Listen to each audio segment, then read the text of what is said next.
আফ্রিকার দ্বীপরাষ্ট্র কেপ ভার্দের বিশ্বকাপে জার্সি তৈরি হয়েছে বাংলাদেশে, যা আন্তর্জাতিক মানের স্পোর্টসওয়্যার উৎপাদনে বাংলাদেশের সক্ষমতার একটি গুরুত্বপূর্ণ স্বীকৃতি।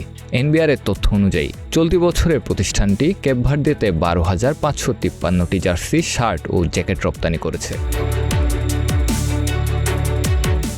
ঢাকার গার্মেন্টস ম্যানুফ্যাকচারিং অ্যান্ড অ্যাসেম্বলিং লিমিটেডের তৈরি জার্সি পরে কেপ ভার্দের ফুটবলাররা এবারের বিশ্বকাপে অংশ নিয়েছিলেন।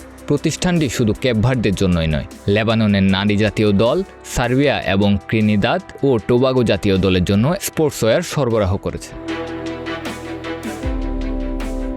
জার্সি রপ্তানির তথ্য বিশ্লেষণে দেখা যায় বর্তমানে 100টিরও বেশি দেশে বাংলাদেশ থেকে জার্সি রপ্তানি হচ্ছে। তবে বিশ্বকাপে অংশগ্রহণকারী কোনো দেশের জাতীয় দলের জার্সি উৎপাদনের ঘটনা বিশেষ গুরুত্ব বহন করে।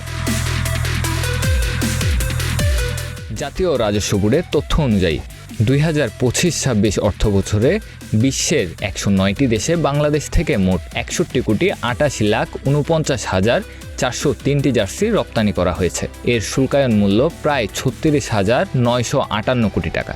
সর্বাধিক জার্সি রপ্তানি হয়েছে যুক্তরাষ্ট্রে। এরপর যুক্তরাজ্য, France, Germany, Switzerland, Poland, Netherland, Italy, Spain, Denmark ও কানাডায় রপ্তানি হয়েছে। এবারের বিশ্বকাপে রীতিমতো চমক দেখানো দল কেপ ভার্দের জাতীয় দলের জার্সি বাংলাদেশে তৈরির ঘটনা দেশের পোশাক শিল্পের প্রসারে ইতিবাচক ভূমিকা রাখবে বলে মত সংশ্লিষ্টদের।